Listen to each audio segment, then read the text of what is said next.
Welcome, everyone, and thank you for joining us at today's Lunch and Learn session. We're delighted to have Dr. Ninez Ponce with us today as an invited speaker. The session was originally intended to be during Asian American, Native Hawaiian, and Pacific Islander Heritage Month, but was pushed back due to scheduling conflicts. Our CEO, Lisa Simpson, will be interviewing Dr. Ponce on how her personal background and lived experience has influenced her career in health services research. But first, I'd like to offer just a brief introduction to Dr. Ponce's career. Ninez Ponce, PhD and Master's of Public Policy, is professor and the chair of Department of Health Policy and Management in the UCLA Fielding School of Public Health and director of its UCLA Center for Health Policy Research. She leads the California Health Interview Survey, or CHIS, the nation's largest state health survey, recognized as a national model for data collection on race and ethnicity, sexual orientation and gender identity, and immigrant health. CHIS is the only large-scale population survey that includes Tagalog, Vietnamese, Korean, Cantonese, and Mandarin, in addition to Spanish and English, in administering the survey to a representative sample of California's adults, adolescents, and young children. It is considered a gold standard for other state-level efforts on meaningful inclusion of Asian Americans and Pacific Islanders through oversampling or special samples, and by developing culturally and linguistically appropriate instruments. In addition to these roles, Dr. Ponce also serves as an AcademyHealth board member and was a member of AcademyHealth Advisory Group on Diversity, Equity, and Inclusion in Health Services Research, whose recommendations were published last August and continue to guide AcademyHealth's priorities and activities for meaningful change. Now I'm happy to hand it over to Dr. Lisa Simpson to lead the interview, and please note that AcademyHealth staff will have the opportunity to ask questions afterwards. Lisa? Great. Thank you so much, Gabriela. And before I have a set of many questions that I can't wait to engage in conversation with Dr. Ponce, Ninez. But first, I wanted to give her an opportunity to just start with a few remarks. Thank you. Thank you so much, Lisa. And Gabriela, thank you for that really fulsome introduction. I think it captures the body of work that I've done the past 20 years, 30 years almost. But I think one important piece that typically doesn't show up on my CV or introductions is that I was an advocate before I became an academic. And I do believe that having the advocacy, community organizing credibility and credentials, I think it really helps with understanding how the research process could better serve communities, particularly those that are invisible. So I just wanted to add that in that introduction, and also that AcademyHealth has been my second home, a really important shelter for my work over the past 30 years, especially at times when it wasn't valued, and AcademyHealth valued it very early on. So I wanted to be thankful of the organization, especially under Lisa's leadership that has helped evolve AcademyHealth into, I think, the enormous impact that it has today. And for everyone, so I think I just wanted to thank Lisa. Oh, well, thank you, Ninez. And I'm really glad you raised that point about your advocacy and community organizing background, because one of the things that makes me so passionate about my work and the organization is that it's about knowledge for action, not just for knowledge. And so that is that imperative to make things better, which is in our mission, as you well know, is really what animates us. And I think your skills from that experience have really informed the work that you do, but we're going to get into that. So let's start with some of the basics. What are your current responsibilities at UCLA? And if I'm right, I think they've somewhat changed recently. Yes, Lisa, they did. In fact, I was trying to find a new background on Zoom that reflected my new role. I am the chair of the Department of Health Policy and Management, but I still stayed on as the director of the UCLA Center for Health Policy Research, which houses the California Health Interview Survey, the survey that Gabriella referred to, and I'm sure we'll talk a bit more in this interview. It's I'm a professor I'm a health economist by training. I still teach. I teach advanced research methods, econometrics, and health policy analysis. I've also taught a new course on health economics in low and middle income countries, because I actually started my career very keen on doing global health. And from that, it was very difficult at the time to be doing global health in California. You had to be in DC or in New York. So then I moved into immigrant health and focused on domestic policy issues. But so my role right now is I see it as being entrepreneurial leading a soft money center. And with that comes a lot of creativity, innovation, but not necessarily the authority. And then the chair is I feel like I'm part of the firm. I'm part of this academic firm where you've got the authority, internal influence. And so I like both. I like the entrepreneurial piece and the nimbleness of being a center director. Pretty much probably how you feel, as the leader of Academy Health, because then you don't have the shackles of, this is the protocol, this is the process, this is the hierarchy. But then you don't have that institutional authority. And that's why I chose to also take on this role that people will, of course, congratulate you or condolence, extend your condolence that you're being chair. But that's my role right now. Fantastic. And I want to also pull out something, and correct me if I'm wrong in your answer, that, part of your role, and we're going to get into sort of the specifics of the research component, the data component, but you are helping to really train and nurture and mentor the next generation. And one of the things that Dr. Ponce did in the last couple years, apart from helping us in so many ways, is that she was mentoring a team of students with also Dr. Michelle Coe, and maybe we'll have time to touch on it, but they did a really very interesting survey of members of Academy Health and Health Services research and their experiences of being in our field. And that was just recently published. So that mentoring and nurturing the next generation is such a critical role that you have played on so many levels, Ninez. Thank you. Thanks. So you've already touched a little bit on this transition that where you came from in terms of advocacy and community organizing to academics.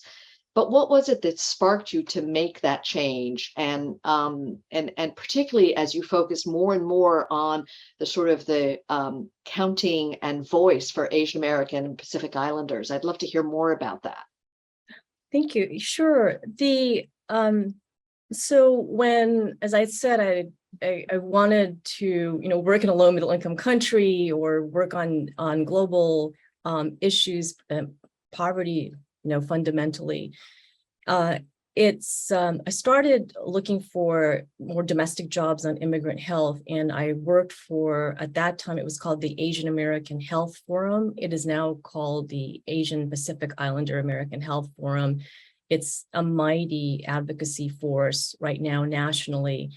And we started back in the late 80s, soon after Margaret Heckler's report, the Secretary of Health and Human Services, that put out the landmark Black and Minority Health report. It was, I think, the first time that it showcased the need to look at race ethnicity data, because at that time it showed differences in excess deaths compared with Blacks compared to non-Hispanic whites, also for Latinos versus non-Hispanic whites. It showed for Asians, interestingly, that Asians actually did better in excess deaths, and perpetuated this model minority myth. And so from that, it launched two national organizations. One was the Asian American Health Forum, and the other was the Association of Asian Pacific Community Health Organizations, or APCHO. And through their leadership, I know I'm sure you know them. So through their leadership, they sought to hire someone who could do a data development strategy, and that was me. So I was back in 1989. I was doing data equity, data development back then. And a lot of it was organizing, bringing in folks. It's the first time actually I went to Dorothy Rice's office hours at UC San Francisco. She was emeritus then, but she was the former director of the National Center for Health Statistics. And I said, well, I'm in San Francisco, and so I'm just going to go. And that started a long friendship with the late Dorothy Rice. And so she was on this. I said, she said, you need to start some kind of national committee to look at this. And she was on the committee. I said, I will, but I'll only do it if you're on the committee. And so so we started bringing in these NCHS folks, some census folks, and then academics, Asian American academics across the United States, to think about like what kind of data needs they had. And of course, the first was data disaggregation. It was the first thing on the agenda. And so I wrote the strategy. I started working with NCHS to fix their birth certificates, because it was only black, white, other. And then it was, in some cases, it was just white and other. And so worked on that, and then worked with the then Secretary Mineta and his staff to write the Asian Pacific Islander American Health Improvement Act that allocated funds to NCHS to further disaggregate Asian data in the NHIS, and also gave our organization, which just really, there were only three of us. We started in a small clinic in Chinese hospital in Chinatown, San Francisco, to fund innovative studies that got at Asian subgroups experience. Asian subgroups, being, like not just Chinese, Japanese, Filipino, but looking at the Hmong, the Mien, the Cambodians, the Vietnamese. So it was very exciting. And I wrote that grant, and I thought, why am I doing all of this? Whereas as an advocate, and increasingly I saw I could not say, Asians have the worst this, Asians, I'd have to say, well, that's not true. It's actually that Koreans have the highest uninsured rates. But yes, in the aggregate, Asians do not have the highest uninsured rates. I couldn't say that the model minority myth, yes, it's there. There's high educational attainment, particularly for the East Asians, the Koreans, Chinese, Japanese, but not for Southeast Asians, for Cambodian. So I started being very finicky about my advocacy stance. And that's when I thought, I think I may be more into academics, because I couldn't just say, this is the worst, this is the best, without that evidence. So that's I think the pivot. And I was with Dorothy, who influenced me a lot. Dorothy wrote one of my letters. She said, I think you should go to grad school. The other academics said, maybe, you sound really more like you are an academic. And so that's how I pivoted. And I thought, okay. That's really fascinating, because we, having the right kind of mentor and the right kind of advice at those pivotal moments is so critical for the choices we then make that really then decide our whole career path. So, you were talking about disaggregation and data equity before those were even terms that we now hear all the time. Yet we still have work to do. So as you think about, let me sort of ask, where have we made the most progress, and where do you still see the most need for progress in the various dimensions of data that you're working on? Yeah. It does surprise me that, we're in 2022, and I'm still talking about data equity. And you're right. I mean, I was talking about this back in 1989. I think the progress, and then since 1989, then there was the revision of the standards from the OMB in 1997 on the collection of a race and ethnicity. And prior to that, the previous standards did not provide a directive of separating Asians from Native Hawaiians and Pacific Islanders. So before they were mushed together. And also the other big part of that directive was that if you identify with more than one race, that you can check more. So it was before, it was, people in the United States were in statistics were put into these single race categories. So that occurred in 1997, and that was part of the advocacy.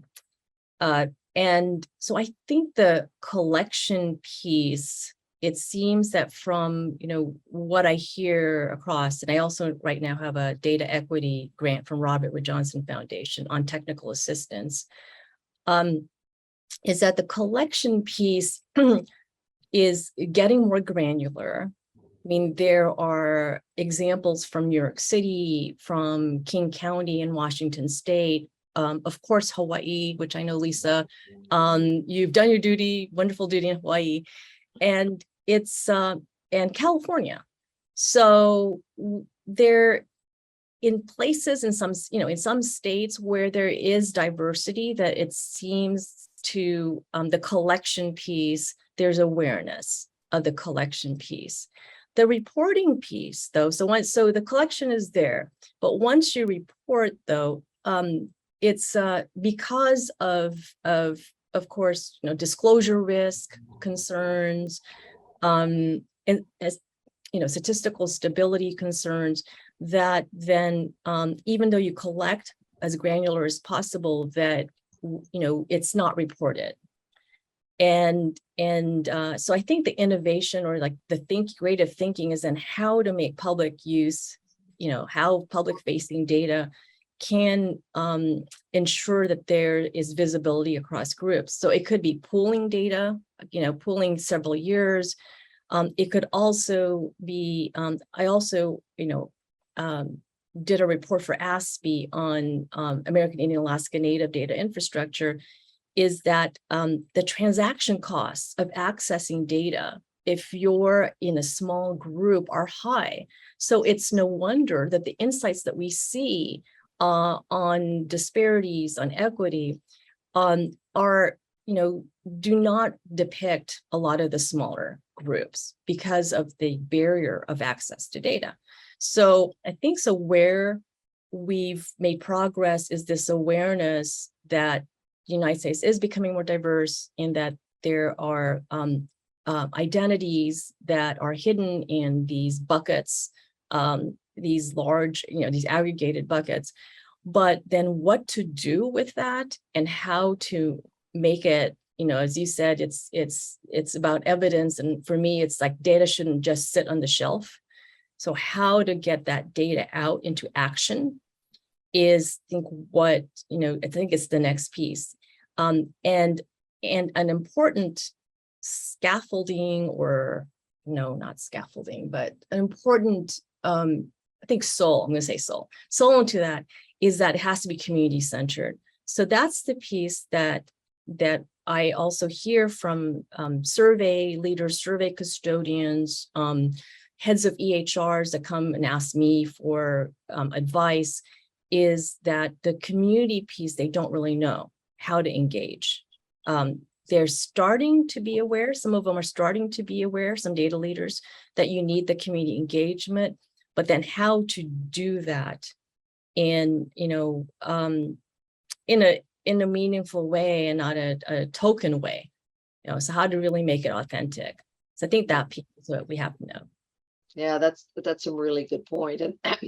And just as we think about not just the work that you've seen in particularly these subgroup issues, but this this point of anchoring it in community experience and community voice, and the field of health services research working in a new and different way with all kinds of different sort of stakeholders in the data, whether it's community or stakeholders in policy or health systems. I think, that's something I've seen the field, work on.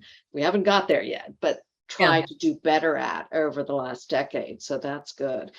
So a couple more quick questions before we turn to more Q&A with our team here. But this should be a softball, but what are you most proud of so far? Because you still got a lot to do. That actually was the hardest question, I think, to think about.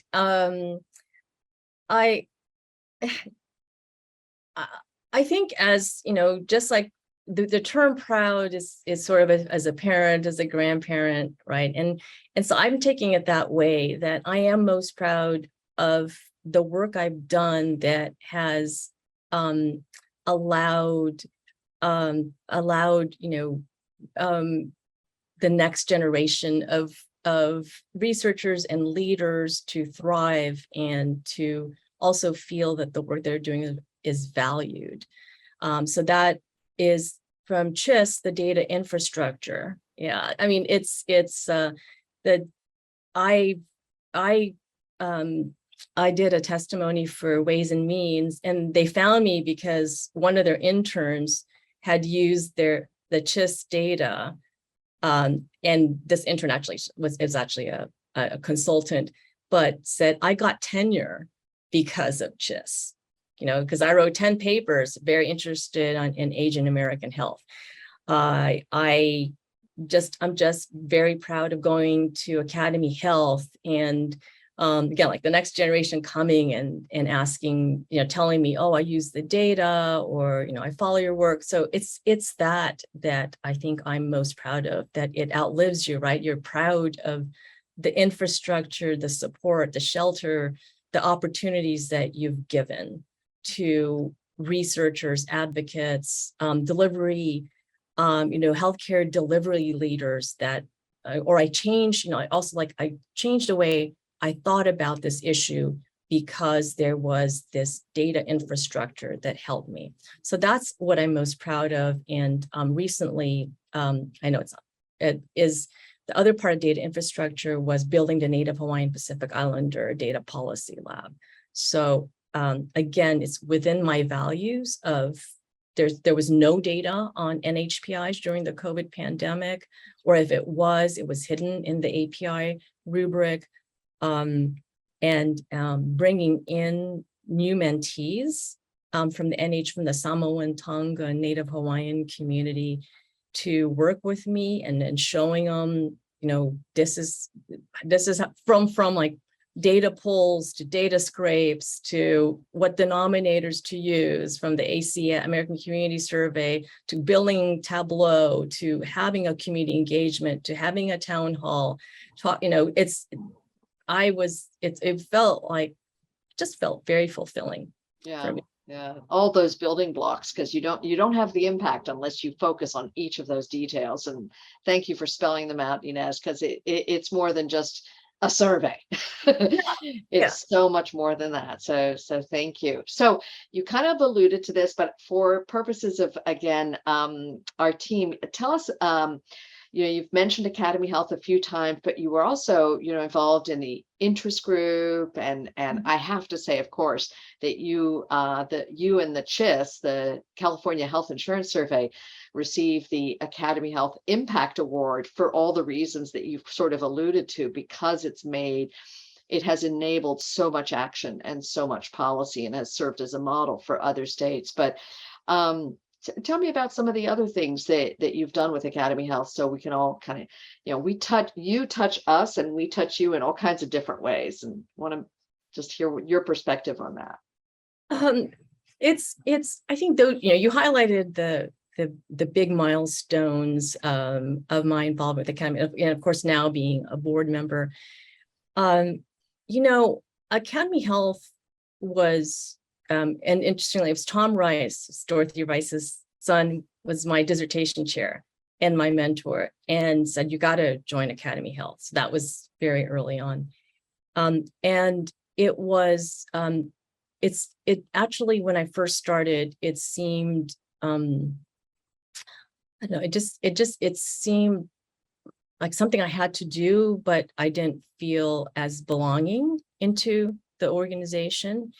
And I think I'm not alone. Of course, like new, freshly minted PhDs felt that way. And then also seeing, what was, I think just feeling that it was, I had to really strive and in some ways be something else to be part of Academy Health. And but it's, I think through the years the disparities theme came about, and I stuck with it because I would just, send my abstracts, and I think I won best abstracts once or twice. And then of course, every time you win something in Academy Health, you get invited for more service. So it became an abstract reviewer, and then got noticed that, oh, you're really reviewing abstracts carefully. Then became like the theme leader, and I've been theme leader several times. The disparities theme, and then at that time, apparently it's always during MLK Day, I think, when we submit, and the disparity submissions I think took down your website because there were so many submissions. It was getting, it was just ramping up. And I can't remember what year it was. Maybe it was 2006, 2007. And I got really worried because I had several, and, I couldn't get it in. And so in that conversation, then I get asked, do you want to start the disparities theme group? So I said, well, I always like to because I want to make sure that some of the ideas are shared. So I actually co-started that, and then so that's just kind of how it is. In some ways, it was organic. I was being a member, using what the opportunities were for me to get my work recognized. So again, I thank Academy Health for starting this disparities theme. But then with kind of just being present and involved and wanting a field to grow, that got noticed. And so that's I think that's been my relationship with Academy Health. And it's so that's what I've done. And then I was part of the DEI, so as a board member. Actually, not even, there were non-board members, and there was staff. Absolutely, the most important piece here, the staff, the contributors. And so that was the most recent engagement. And also Margot and I, mostly Margot, but she asked me to write something on API Heritage Month about 2 years ago. She did that, and so I think that it's been a really I think it's just been a really wonderful partnership, in that I've grown in Academy Health, and a lot of it was Academy Health then allowed me to continue in leadership positions. So I wanted to thank again Academy Health again, and the staff at Academy Health who I've worked with, who have also been very supportive.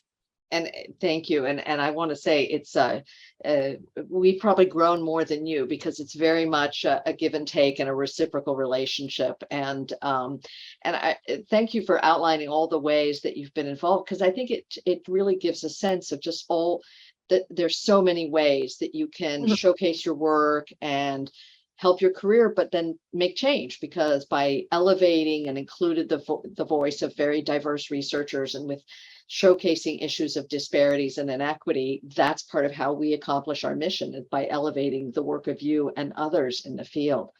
Last question before we turn it open is, so looking ahead, what advice do you have for us at Academy Health as we continue to prioritize diversity, equity, and inclusion in everything that we do? Oh, that's a long question. And I just also realized I forgot one more thing, Lisa, is I also chaired the 2020 annual meeting. I was going to mention that. Yeah. Which seems so long ago, but that was also very fulfilling for me. And I think it gets at this question that you just asked, is trying to get at looking at other disciplines that have thought deeply about social stratification, about racial justice, about structural inequities. And sometimes I see health services researchers as, we're CNN, we're just like the headline, we got the data, we have, a question on disparities, which is looking at outcomes, not necessarily the processes that got to these outcomes. And then it's our journal articles are short, they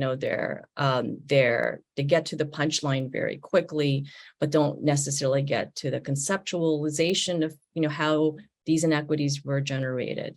And so I think bringing in new voices, and so that's when I brought in Ruha Benjamin, a sociologist from Princeton, that looked at, part of it was an AI, we were looking at data and artificial intelligence and tech, and but her body of work is then looking at how the design, how if you automate design, that it could inadvertently, increase disparities, increase inequities. So I think that that's bringing in more the diversity of voices, but voices by the different social factors, but also by discipline, I think is important, particularly in disciplines, as I've said, just have where the creation of these inequities is front and center. So that's, I think that's one suggestion that I have. It's because again, part of a professional organization is, of course, to give them resources and tools, which Academy Health does.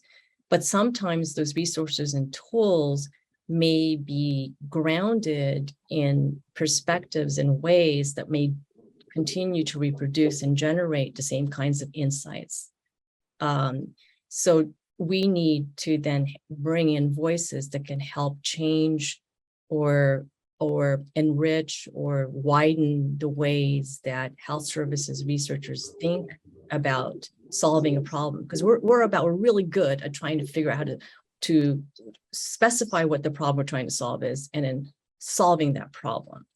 But sometimes when you're so precise at specifying the problems being solved, you can take the easier path of doing what is the cursory problem and not necessarily the saliency to communities and what's